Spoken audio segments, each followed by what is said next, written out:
Hello, everybody, and welcome to our weekly class. And today we have a very exciting topic on foreclosures. As you know, it doesn't really matter um, where we are in the world. It seems to me that wherever I travel, when I talk about foreclosure, everybody understands that foreclosure is the place where you can get the good deals, good real estate deals. It doesn't matter if you're in America, South America, Europe, Asia. Foreclosure is kind of the one of the most popular places where people know you can get the best deals, and everybody wants to know how they can participate. And because it seems like nobody really teaches you how you can win these deals at the auction.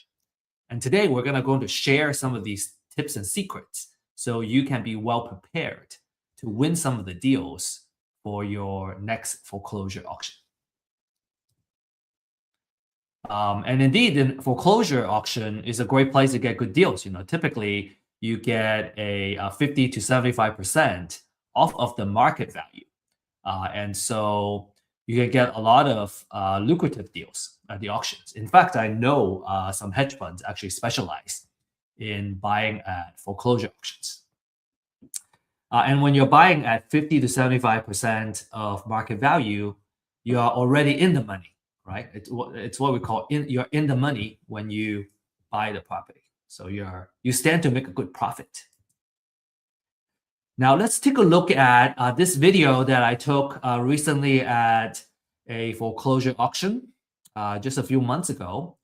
And just without, kind of really going into details of what's going on, let's just watch the video and let's see what you can get out.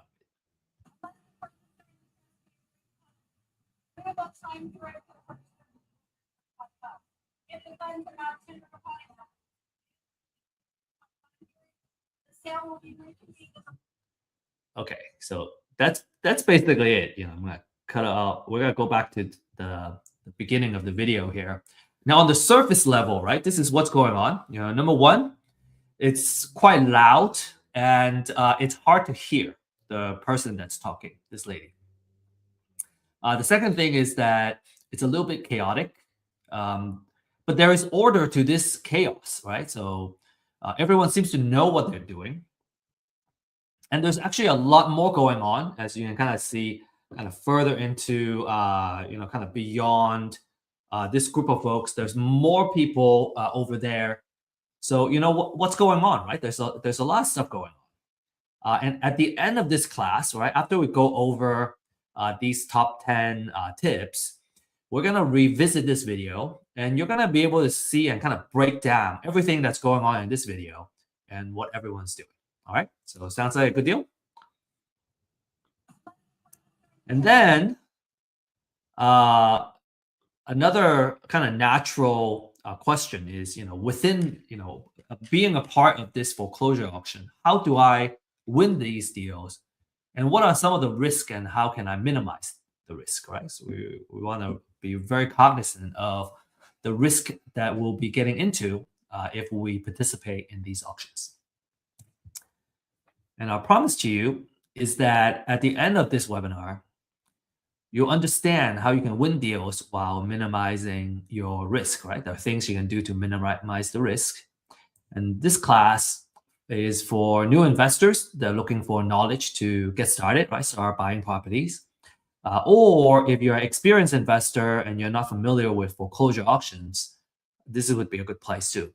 A lot of what I find is that a lot of investors, even if you have acquired a whole portfolio of properties, maybe they don't even need to participate in the auction to acquire these deals. There are different venues and channels where you can source great deals. If you want to add the foreclosure as one of the channels where you can source deals, this is certainly one place where you can gain that knowledge. From an exit strategy standpoint, all right, it's good for wholesale, fix and flip, or buy and hold at a big discount. And I have found that, when I have the habit of turning off notification, it really helps me focus, and that's how I get the most out of an important class like this. And also, feel free to use the chat to introduce yourself, share your contact information, and where you live and all that. Who knows? Maybe you'll be able to connect with somebody who is also participating in this class that are in the same area, and make an effort to connect and set up a meeting after the class. This is important because over the years, we have found that people who network in the same class tend to end up kind of pulling the resources together and partner up together. Either partner up on a deal together or helping each other in their businesses. So make sure you really take advantage of everything that this class has to offer, all the tools that are in front of you. Be present and make the most out of it. Make quality connections. And disclaimer: this class is for education purposes only, and we don't offer investment, financial, or legal advice. Just some quick words about myself as a speaker, and I'm an executive partner of Real Estate IQ. And over the years of building the company, I have acquired, kind of picked up a lot of skill sets, such as marketing and using data to come up with intelligence augmentation, and so on and so forth. So if any of these kind of topics is interesting to you, I'm very passionate about talking about some of these. And my background is in science and engineering, so a very technical background. And I was always interested in real estate, and I was very intrigued initially about the passive nature of being a landlord. Now, if you're a landlord, you may argue, "Oh, well, I have tenants and toilets. There's a lot of things I gotta worry about. It's not a fully passive role." But at the same time, when you are a landlord and you got an asset that's producing and making money for you, it's real estate as an asset is making money even when you're sleeping. And that's even also before I learned about the wealth building techniques in real estate, which makes it even more attractive as a kind of vehicle to not just make money but to also build wealth. And so, really awesome, I guess, place for us to be here and learn about real estate investments and how we can kind of build generational wealth for our family, right? Now, the struggle I have found is that number one, it was hard to get the knowledge we need in real estate investments. It's kind of, hard to find, right? The schools they don't teach you, and then it's also hard to find the good information and data for us to do the outreach and find the deals. And then third is that it was difficult to connect with the right mentors and entrepreneurs to help us grow our business. And so those are the three main struggles we saw. And that's why we established Real Estate IQ, really to solve these problems. One is to offer webinars and classes to offer the knowledge. We really believe that education is the ultimate equalizer, and that's what empowers us to kind of rise up to the level that we aspire to be in. And we also offer distressed seller data to help you find and win the deals. And finally, we offer mentorship and a deal makers community, right? Basically, a support system that you need in order to succeed. We can never. I find it very difficult myself to do deals by myself. Just when I was starting out, it's very hard to know everything that we need to know to kind of participate in a deal and expect to do very well. I find it much more comfortable to work with someone who already has the experience, and then we are kind of either sharing resources or I bring something to the table, and we kind of achieve that success together. I find it a lot easier. Now, without further ado, we're gonna go straight into now the content that we have prepared for you. So we're gonna kind of really get started and talk about these 10 deal winning tips. Okay. So first of all, there are two types of foreclosures. You may have heard about the bank foreclosure. Bank foreclosure is when the owner owes the bank money, uh, not able to afford a mortgage, for example. And then the other one is the tax foreclosure, in which case the owner owes the government taxes, and the government has the right after an amount of time to then put the house in a tax foreclosure. And there's some nuances. We're going to go into that a little bit. Now, each county is a little bit different when it comes to where the foreclosure takes place. So, where and when the foreclosure takes place. So, make sure you do your research. In Texas, for example, foreclosure auctions take place on the first Tuesday of every month, and we call it Super Tuesday or the Tuesday auction. If you're in Florida, it's auctioned on a weekly basis, as another example. So make sure you do your research on your local county. And let's talk about the bank foreclosures, right? Bank foreclosures happen when an owner stops paying their mortgage. And the lender, in most cases, it's the bank, right? Or it's a note servicer or note holder, can reinforce the lien on the house to recover the loan balance. And the implication for investors is that you usually get clean title, except for unpaid property taxes or municipal liens, and there's little or no redemption period for the owner. Okay, obviously it varies by state, so you want to research kind of the redemption rules of your state. But in general, little to no redemption period. And then we're going to talk a little bit about tax foreclosures, but we're going to mainly focus on the bank foreclosures. Okay, tax foreclosures can get a little more complicated. This happens usually, it's triggered by unpaid property taxes, and usually they're like 2 to 3 years delinquent to kind of trigger that. And the government will force a sale, and it could be different parts of the government. It could be the county, right? It could be the city, or it could be the city, the school district that forces the sale. And as an investor, let's say you win, you win the bid, you don't get immediate ownership on the house. The original owner can reclaim the property, what we call within that redemption period, and that redemption period, again, also varies by state. So you want to, depending on what state you are participating in this, you want to do your thorough research. But within that redemption period, the owner can reclaim it by paying the purchase price and taxes and the penalty. So if you own that lien on this tax foreclosure, you make a little bit of return if the owner decides to reclaim the property. So you still make some money.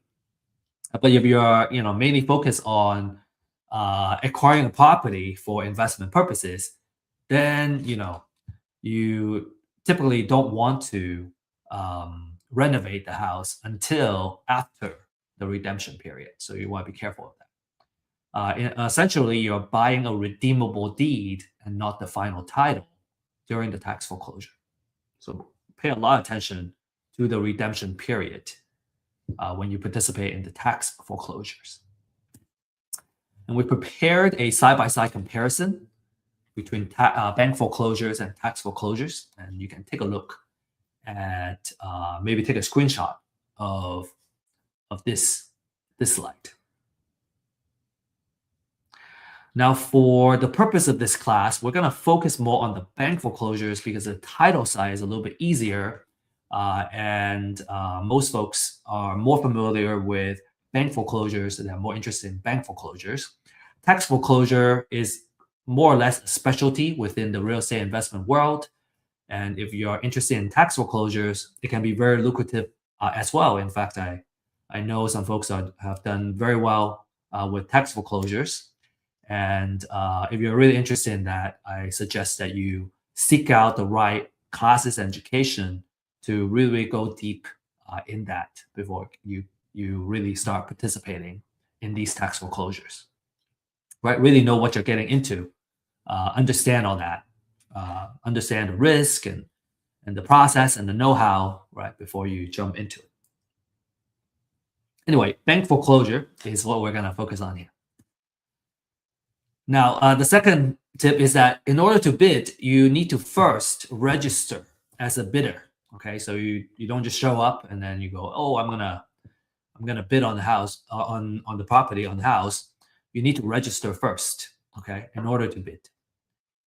You some of you may know of auction.com or some other auction websites. Okay, so in order to some of the houses either they are uh, go into the auction at physically or like kind of in person at the county area county courthouse, or they are being auctioned off online as well. So auction.com, for example, or like you maybe Xome XOME.com is another example. For auction.com, in order to register as a bidder, you would need to transfer $1,000 first, and that $1,000 is refundable, but you need to kind of show that you are, I guess you got to put some money in the game in order to participate in the bidding. Okay, next, let's talk about the foreclosure process, right? And here we're going to focus more on, like I said, on the bank foreclosure process. So for the bank foreclosure process, the borrower becomes delinquent in terms of their mortgage payments, and usually, more than 4 months of mortgage payment. This will start kind of trigger the foreclosure process. The lender will order a trustee to send the letter of demand. And when that happens, the borrower has at least 30 days to pay off the delinquent payment. Or what happens is there will be a notice of default that gets filed and an intent to accelerate the mortgage note. And then it takes about 20 days for that to happen. And after the cure period expires, right, when the borrower kind of misses that cure period, then the lender gets to file a notice of sale. And we're going to take a look at an example of the notice of sale in a little bit. And that happens at least 21 days before the next auction. So, as an example, so let's say our upcoming auction is on the 2nd of the month, for example, and today is the 15th. Again, I'm making an example, and that's less than 21 days away. So it's not going to go into the auction in the upcoming auction, but it's gonna go into the next month's auction. So that's what the at least 21 days. If the upcoming auction date is less than 21 days, then it's not gonna go into this upcoming auction, but the one next coming up next. And the property will get auctioned typically at a courthouse step. Again, every county is different. Some counties have it in a conference center. They have a lot of properties going to auction. Some counties, are in a courthouse, in front of the courthouse. And a lot of times it's kind of outdoors too. So like the video that I shared earlier is actually outdoors, which is why it was so loud. There was a lot of traffic, noises, and then people kind of talking over each other too. It's typically, between 10 and 4 p.m., 10 a.m. to 4 p.m. And so it's either gonna get sold to the highest bidder, or it gets reverted back to the foreclosing lender and becomes a real estate owned property, REO. Now, so why the either or, right? So typically, a lender has a minimum amount that they would specify. So if the bids are so, let's say the minimum amount is 100,000.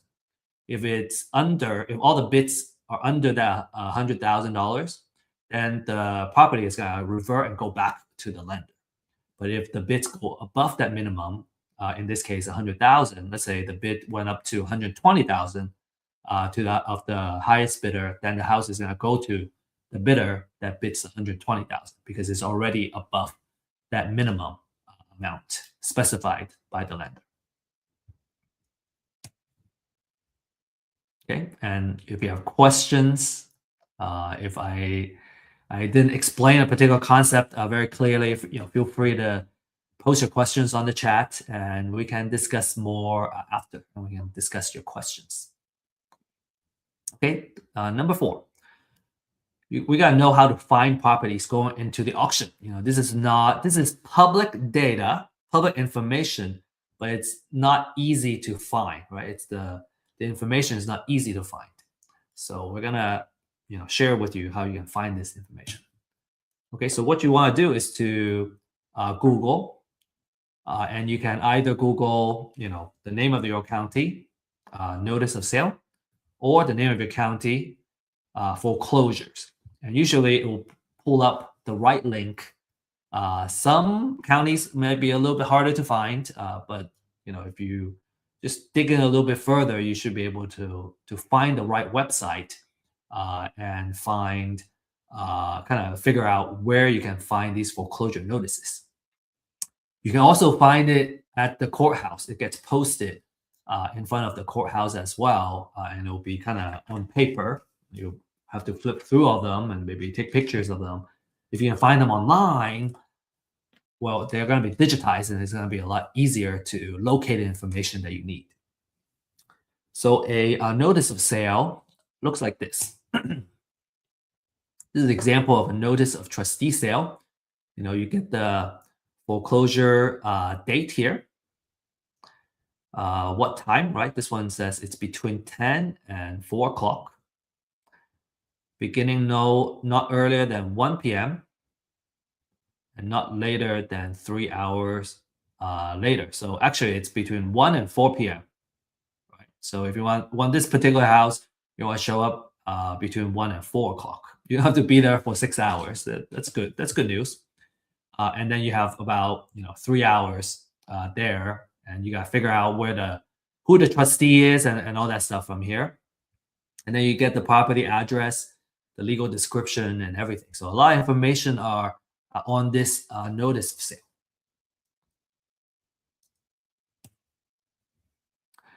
Now, if you're fortunate, if you're lucky, there may be companies in your local area that provide these foreclosure lists, right? They sell these.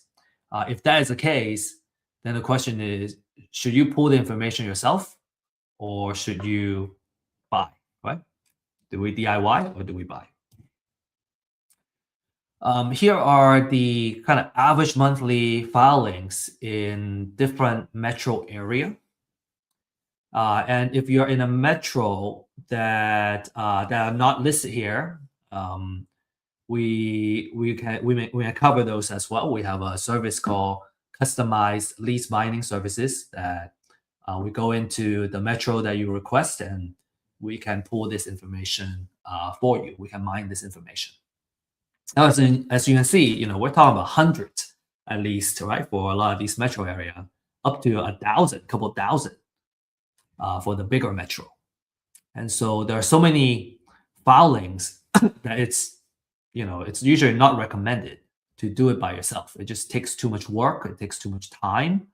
As an entrepreneur, I would say if I spend a lot of my time mining the information, then it's taking my time away from doing the actual due diligence and kind of figuring out what the right amount it is that I need to bid on the property, which is a better kind of use of my time.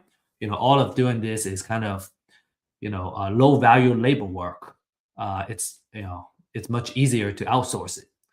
I have learned how to do it myself, just so I know how the work gets done, and I appreciate, the people that are doing the work, and I can kind of know how well the work is done. But after I learn how it's done, I usually don't do it because it's such a low value work. Like if I'm gonna spend 1 or 2 hours every day on this particular effort, man, I'm gonna end up doing all that, just researching and getting the information. Well, it doesn't really get me to point B, which is being able to bid on the property. So it's much easier for me to hire somebody to do all this research, and then I can do the actual intelligent work, which is the due diligence and the research it requires to come up with the right offer and the maximum bid that I would bid on any property, so I don't lose money. Okay, I hope that makes sense. Okay, make sure you focus your time on high value activities. Some examples of high value activity is lead generation, marketing, due diligence, contacting distressed sellers, for example. So here are some key elements, right? Speaking of, purchasing, if we're gonna buy a list, like what does a quality list look like? So these are a couple of quality information. From a property information standpoint, you want to know who you want to really important is to know the trustee who's gonna be auctioning off the property. Actually, I'm gonna be sharing that as one of the tips later on. Right? You want to know the trustee. And then you want to know the property information, right? Sometimes having the address. What's weird with these foreclosure filings is that not every property's address is on the filing. Sometimes it's just a legal description. So you have to go and research and figure out what the address is and what the zip code is. Sometimes I want to only focus on a particular zip code or a particular city because that's the area that I want to focus on purchasing deals on. And it's much easier if that work is already done, and then I just focus on the filtering, right? And focusing my attention on the deals that I want to bid on. Subdivision, legal description, and the characteristic of the property, like bedroom, bathroom, square footage. And then some of this financial information is interesting too, because it kind of gives you the insight on the property and what's going on with it. As an example, if the house was recently purchased and they still have a very high unpaid balance, I would know that the lender typically would be unwilling to take a loss and accept a low bid. And so typically they would want to, they are willing to take a loss, but not a huge loss. Versus if a house has been, I guess, if a mortgage has been kind of performing for the past, let's say 10, 15 years, and there has been a lot of equity that has built up, number one. And number two, the borrower has been paying quite a bit of interest. That gives the lender more room, more margin to have a lower minimum bid amount, as an example. So some of this financial information is useful. Okay. Number 5, let's talk about our exit strategies, and we're gonna just talk about the top 3 exit strategies, which is wholesale, fix and flip, and buy and hold. And depending on which exit strategy you have, you're gonna come up with a maximum allowable offer. So number 5 and 6 is kind of related, right? Based on your exit strategy, you're gonna have your maximum allowable offer that you can bid for each property. And we're gonna talk about buy and hold first. Okay, so let me share an example. Some of you may have seen this slide before. We shared this as an example in couple of our classes to really home in on the buy and hold strategy. So for buy and hold strategy, what we want to do is to follow the 1% rule of thumb. And basically, that 1% says that our monthly rent should be at least 1% of our total overall investment for the property. So if I put in 250,000, I want to make $2,500 a month at least.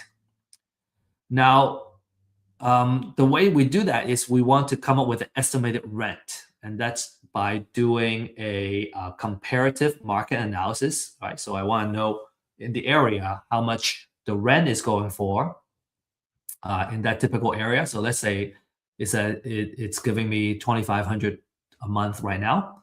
That means the most I would invest in the property is 250,000 to fit that 1%. Okay, so I kind of back myself into this. And in this example, if the repair budget, right, how much it costs to kind of fix up the house is $20,000, then the most I would offer is 230,000 because I got buy it for 230,000. I have to add $20,000 to fix up the house. The total out of pocket is 250, or total investment is 250, and then it's covered by the 1% rule, right? 2,500 rent. You may have a question about wholesale fee. We're going to talk about it when we talk about wholesale, but this is what the number will look like. Now, in the next slide, we're going to go over this, why this 1%, right? Why that 2,500? So as an example, the 2,500 will cover mortgage, property taxes, insurance. If there's HOA, and obviously there's always some level of maintenance on the house. And so after you subtract all that, you can earn a decent monthly cash flow, right? So that's how much you earn as how much cash you collect as a landlord. So what's really cool is that as a landlord, this is one house, right? This is how much I'll cash flow from one house. If I have 10 of these, then I'll make 5,750 a month, which is roughly 69,000 a year. If I have 20 houses, then I'll make 138,000 a year. And that's a pretty good way to kind of make money by just letting an asset, right, producing for you. And I think that's all I'm going to talk about for this. Just a very last comment is that for buy and hold is a wealth generator. You got a couple of things working for you. You got cash flow, which I just shared, right? From a monthly rent, I get a cash flow. I also get appreciation, which hedges us against inflation. So two types of appreciation. One is a natural appreciation. That's kind of inflation, right? And then a forced appreciation means that I'm fixing up the house to improve the value of the property. So that's what forced appreciation means. We also get tax savings from depreciation, mortgage interest and operating expenses. And then we also get to pay down the loan every month. So we're building up equity. So 4 things kind of working for you to build that wealth.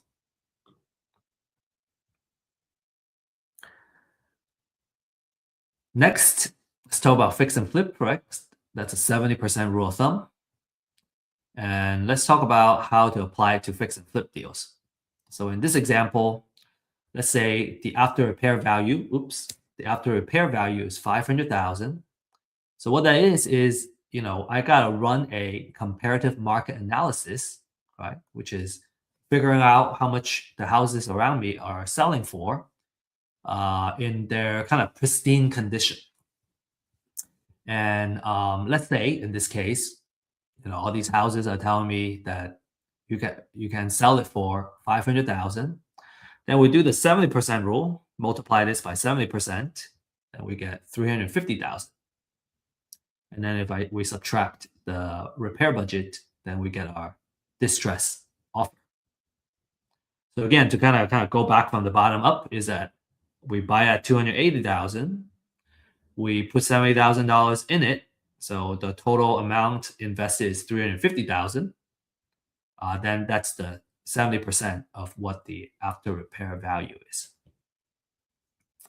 And for completeness, we're gonna also kind of explain what the 30% is. You may have seen some of these slides in some of our classes. We like really kind of discussing these models, and sometimes repetition is great because it takes several times to really kind of understand the model.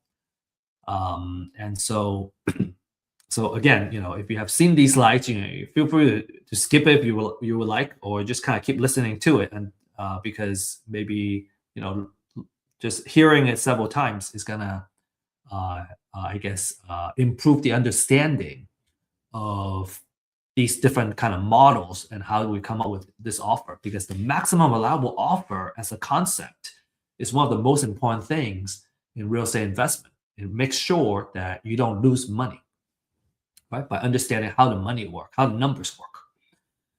Okay, so let's talk about, okay, if it's a 70% rule, what happened to the other 30%?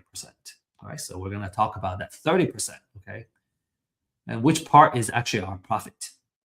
So as an example, 30% of that 500,000 is $150,000. Now there are closing costs.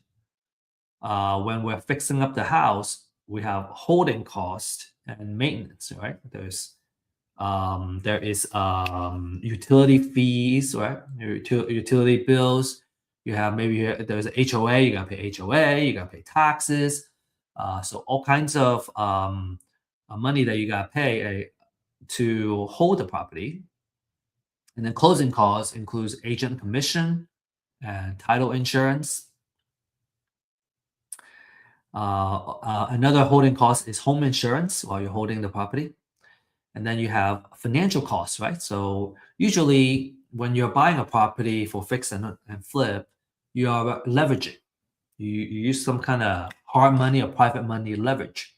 And because of that, it's a short-term loan that has a relatively higher interest that allows you to get financing without the stringent requirements from the bank. So you can leverage someone else's money to make money. And a lot of folks are very glad to kind of pay for this additional financial cost because you get to kind of leverage someone else's money to make this profit. And if you run the math, you see that a certain amount of leverage actually makes sense for those that kind of embrace debt and embrace good debt to produce profits. So without diving too much into it, let's say you get financing from a hard money lender or private money lender to do the fix. Well, you have to pay the interest and on the money that you borrow, and also the fees that you incur. And so let's say you subtract all that. Well, you still make a good, $90,000, which is a very handsome profit. And that's a fantastic return for just one project, right? So imagine doing 2 projects or 4 projects a year. Fix and flip as a business can be very lucrative. And last but not least, I want to talk about the wholesale model. And what you do is you're buying the house at a low enough price to sell it to other investors. So you either sell it to a buy and hold investor, or you sell it to a fix and flip investor. And in the 2 scenarios, right? Let's say I want to sell it to a buy and hold investor. Well, in the previous example for buy and hold, I need to add my wholesale fee here before I put in the offer. So typically, we say about $10,000 on average of wholesale fees is a good number to make. So let's say I want to make $10,000, then I put it in here, and instead of offering 230,000, I offer 220,000. So if I'm acquiring it at the foreclosure auction, and I want to make my wholesale fee the maximum I would bid on is 220,000. And if I can win the house for say less than that, right? Let's say I won the bid at 200,000. Well, I can charge as much as $30,000 in wholesale fees and still be able to help the buy and hold investor make money. And that's a really cool place to be. Right? You don't you don't necessarily make 10,000. Maybe you can unlock a way to make $30,000 for the deal, $100,000 for the deal, depending on the deal. And if you sell it to a fix and flip investor, then you use the same kind of structure for that formula. You use the 70% formula.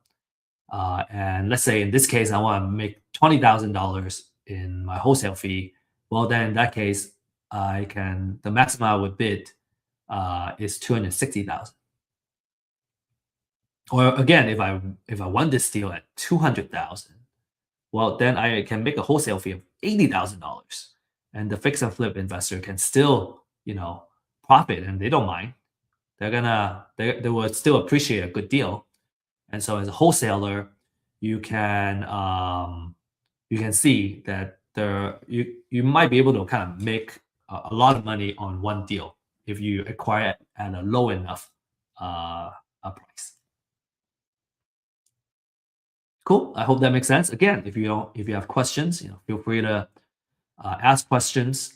And we have weekly office hours that you can join if you prefer like a one-on-one kind of let's go over the actual numbers.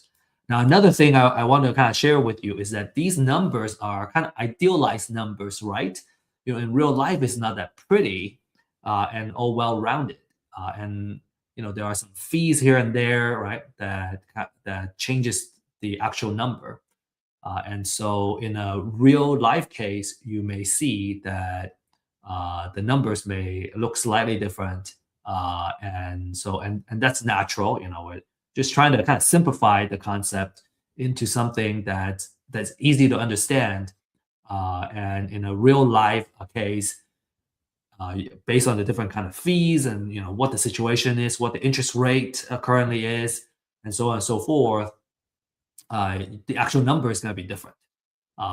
But what I think these examples serve really well is that by understanding the 1% rule of thumb for buy and hold and the 70% rule of thumb for fix and flip, your 99.9% of the chance of the cases, you always make money, right? You won't lose money if you do the right things and you follow this formula.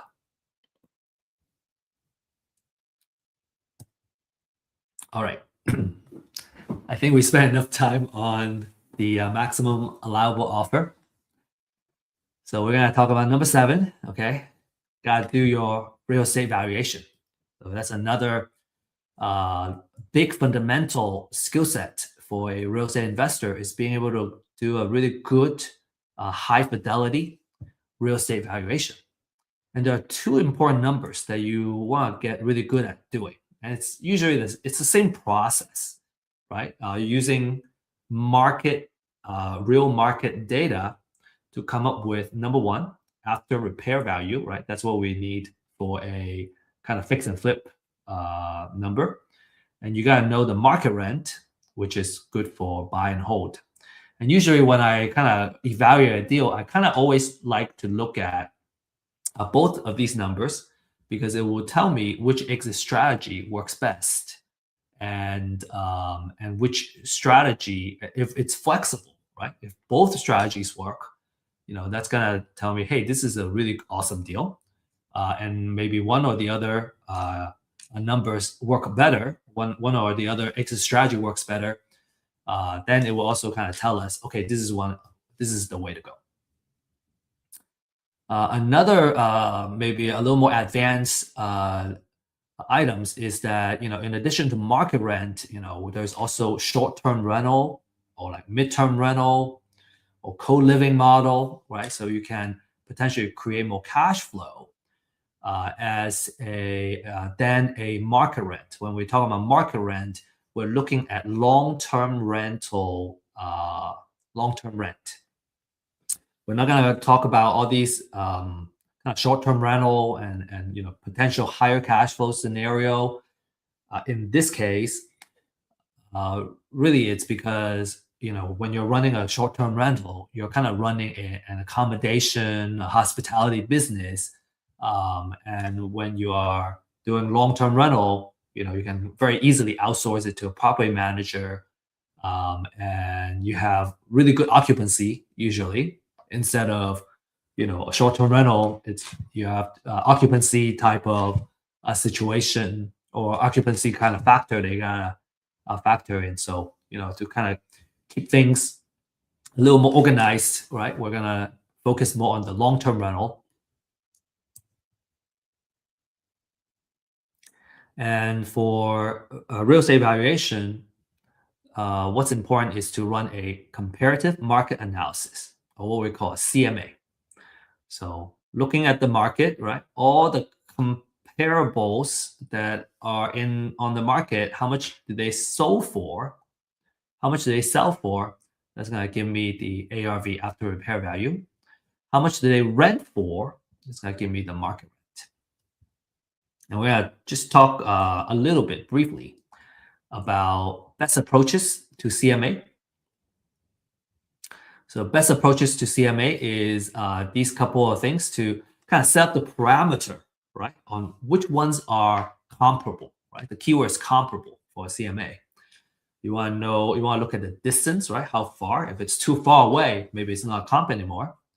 You want to look at recency. Recency is how recently the house was last sold. If it was sold 5 years ago, that's not really market value data anymore.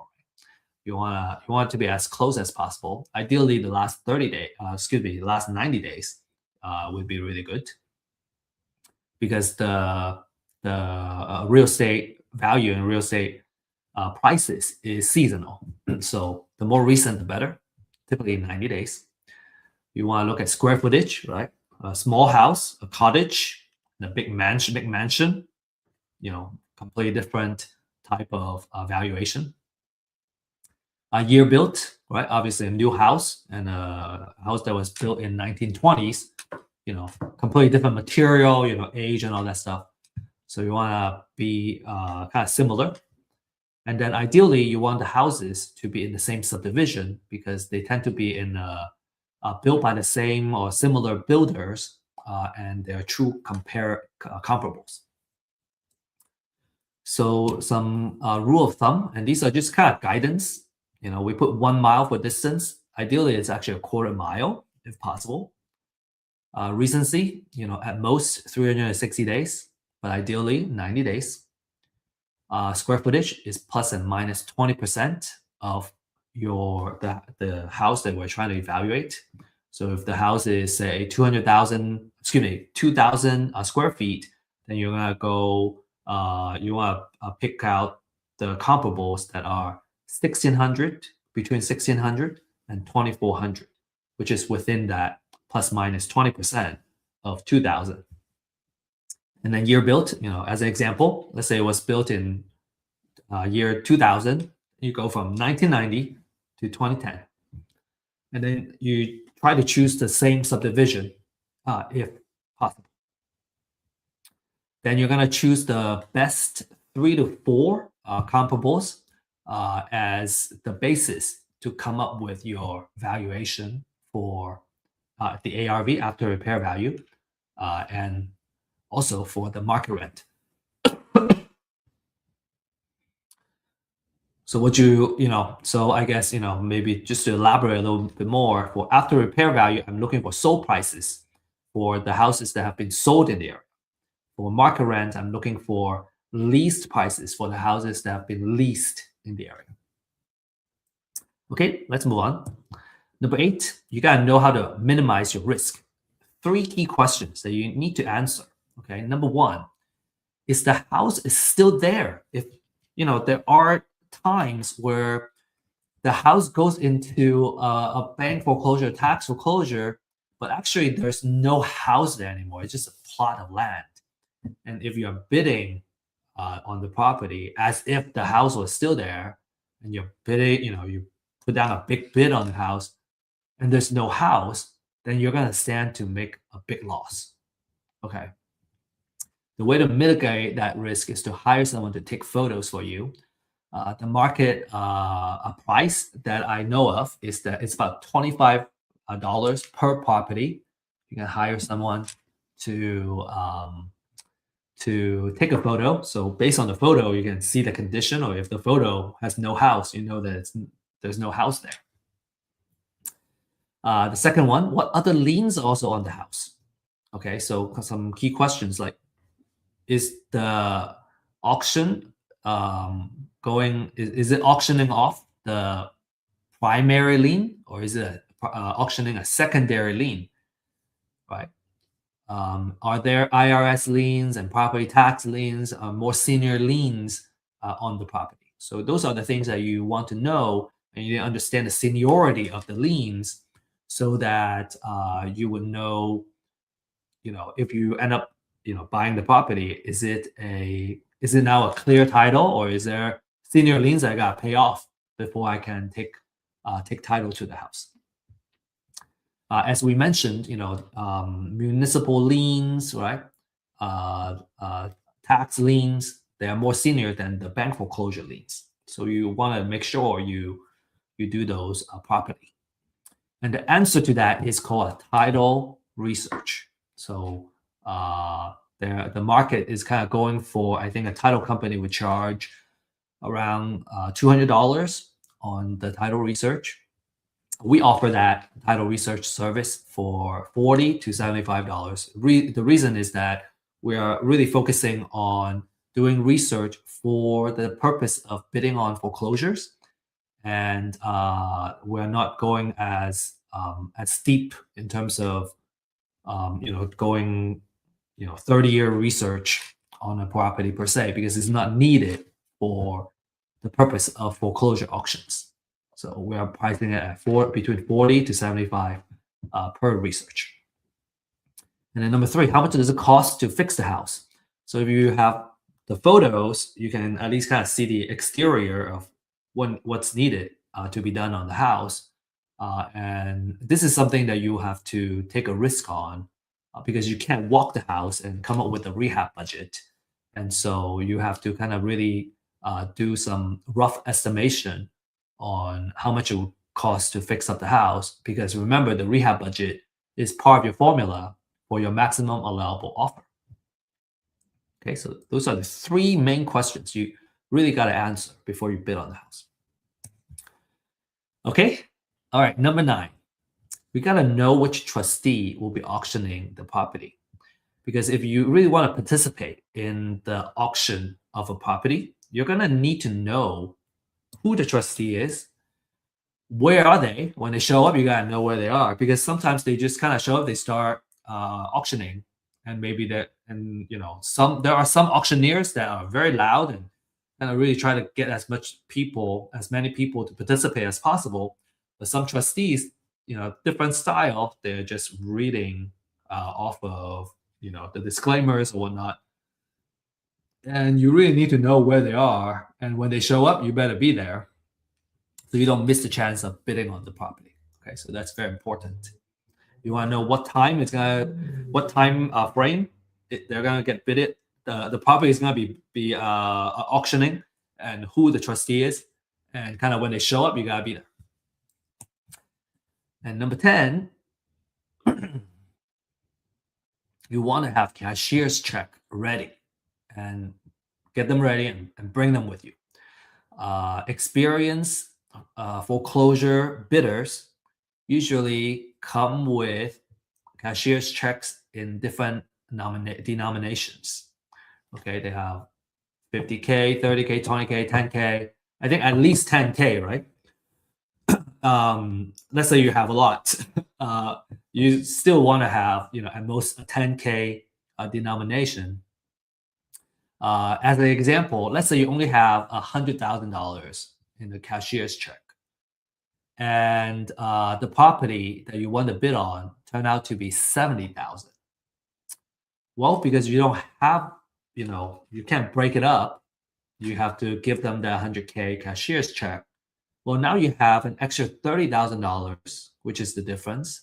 It's stuck with the courthouse, the county, for several weeks before they can get the money back to you. So what that means is now you have $30,000 that have been sitting around not producing for you. So usually for the experienced folks, they have these denominations. So let's say it's 70,000. Well, I got the 20K, I got the 50K, and then now I'm good. I can use the rest to bid on another property if I want. Right? So that's very important. They don't make change at the auction. So some bonus information, I want to give you this, and then we will look at the video. Okay, so the bonus, I want to kind of share the what happens during the auction or like after the auction. So after the auction, after the foreclosure, the borrower may still owe money after the foreclosure. If the total debt owed exceeds the foreclosure price, the lender may seek a deficiency judgment and go after the borrower. Okay, so borrower may, in this case, they either owe money or they have to declare bankruptcy, right, in order to kind of deal with that. A bank foreclosure wipes out secondary liens, right, second mortgages or junior liens with proper notice, but it doesn't eliminate debt. So these lenders can still go after the borrower. And then federal, state, and local tax liens will survive. And so you need to pay them when you win the bid. So make sure you do the title searches properly. All right, so now let's play this video again. I got this this video back, and then we're gonna really talk about a little bit more nuance of what's going on. Okay, so it's just a 10-second video, I think.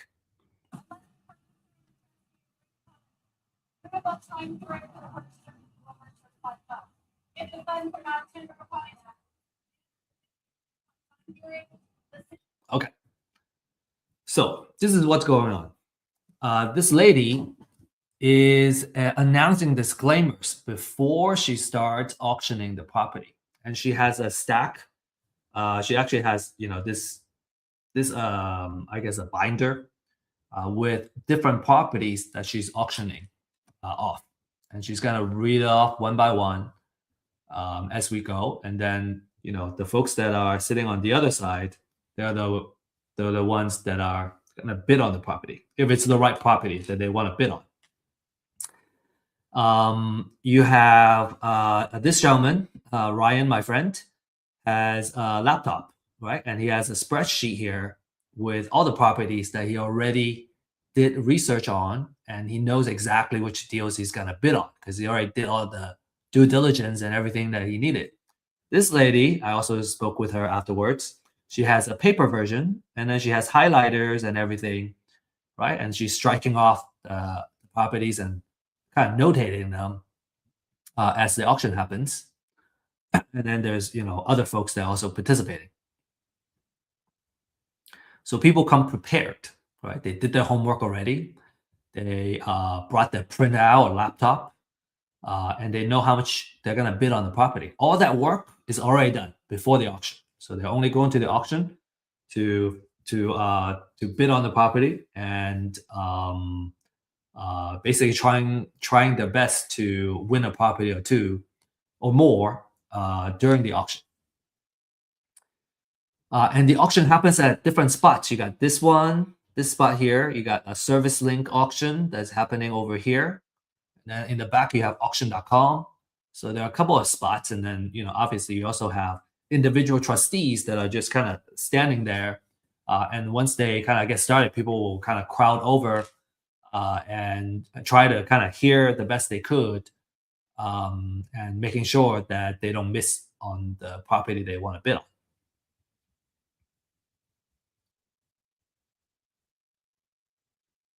Okay. So yeah, so many auctions can happen at the same time too. So you can have three properties being auctioned off at the same time by three different trustees. So it can be pretty chaotic. And if you really want to go and like you want to cover your bases, you want to have several folks that are on your team, on the same team, going in there and bidding on these properties. Okay, cool. So again, if you got questions, find us at our office hours. Find me at our office hours, and we'd love to answer your questions. All right. To recap, we have gone through the foreclosure process. We talked about the different type of foreclosure, and then we talked about how you can find and evaluate deals and all the due diligence that you need to do to minimize your risk, and then all the different things that you need to do in order to participate effectively in a foreclosure auction. So next, you may be wondering how you can get started. So let me just kind of share with you some success cases of our clients and our users. Right, first case, we have a client making $46,500 profit on a deal in Carrollton. He actually is kind enough to share the address of the property as well. And all these are kind of title company escrow printouts that he's able to share. So the second deal, 85,000. Next deal, 88,000, almost 89,000. So there's a lot of profit if you know how to win properties and win deals. There's you can make a great living, and you can also build wealth in the process. A lot of times, our clients will kind of leverage, use these profits to purchase properties to hold and build wealth. So you might be wondering, how do I get started? Okay, so for those of you who are ready to take action, this is what we recommend that you do. Number one is you get a foreclosure list. The more research that's been done, the better. So you can, get firsthand data, exclusive research, and everything that you need to know about the houses that are going into foreclosure. For a limited time, there is a disruptive pricing that I'm sharing here. This price is not going to last a very long time. So, there's a QR code here that you can scan and take advantage of it. And then number two, I highly recommend finding a mentor coach, having that one-on-one attention to walk through how to do these deals. I personally find it extremely useful. I don't even know how to do it another way. It seems to me that when it comes to kind of these high value, high ticket deals, just having someone to walk you through it, someone that you trust, obviously, to kind of walk you through the first couple of deals until you learn the rope. I think uh, I would even argue that it's necessary, like, having someone that kind of hold your hands and kind of show you the way. So we have a deal accelerator program that if you choose to participate, that's what we designed the program to do, is to give you that one-on-one hand holding and training and mentorship to get the deals done, get a couple of deals under your belt, and then you become a deal partner where we do deals together. This program is more appropriate for those that have already been through a training and coaching program and need more one-on-one attention in order to make a deal happen. So just kind of keep that in mind.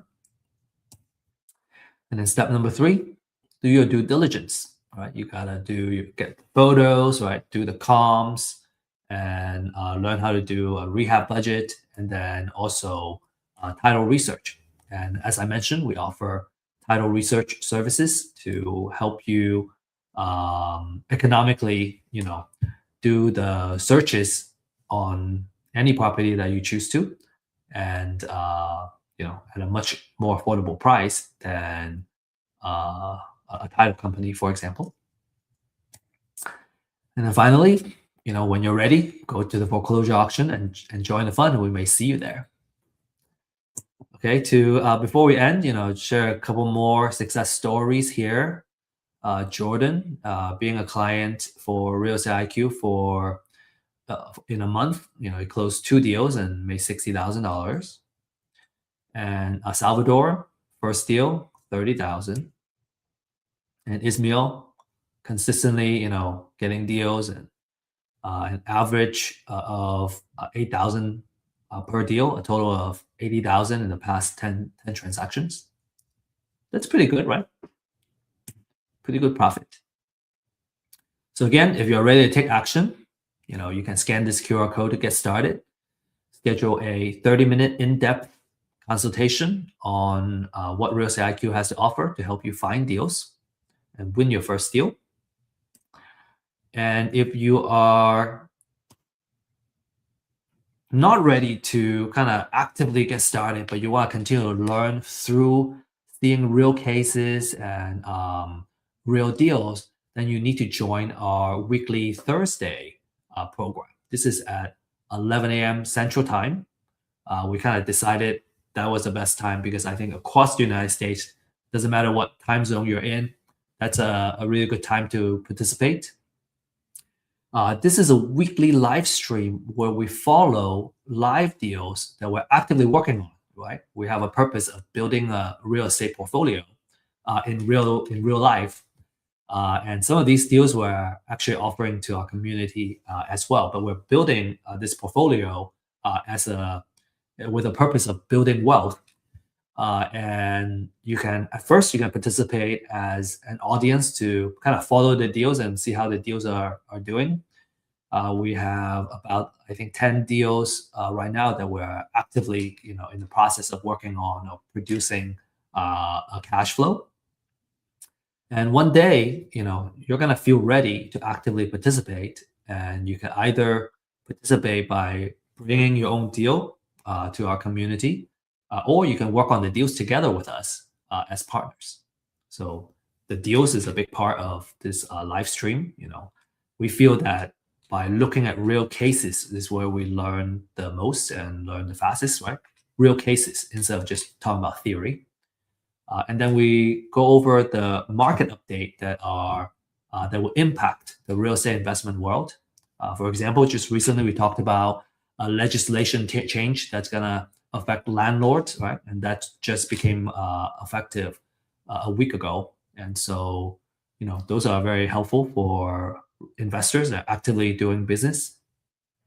And then we'll also share wealth building techniques and knowledge.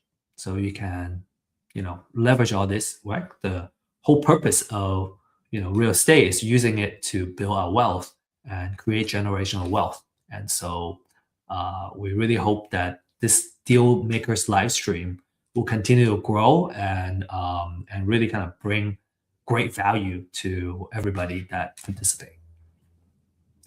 And with that said, I want to say best of luck and happy investing. And if you have any questions, feel free to join our events and our office hours. Oh, I forgot to mention, we don't have a slide on the office hour. Our office hour is on Fridays at 9:30 a.m. Central Time. And you can find the link to join the office hours in usually our meetup groups or on our website. So just need to search for those. And if you have any questions, right, on any classes or actual deals, you need someone to kind of evaluate the deals for you, make sure it's a good deal. You need someone to come up with a recommendation of how much you offer on the lead that you're working on, for example. That's how you can leverage our office hours. All right. Now, with that said, I just want to end this session and thank you for joining us. And I hope to see you in our future classes soon.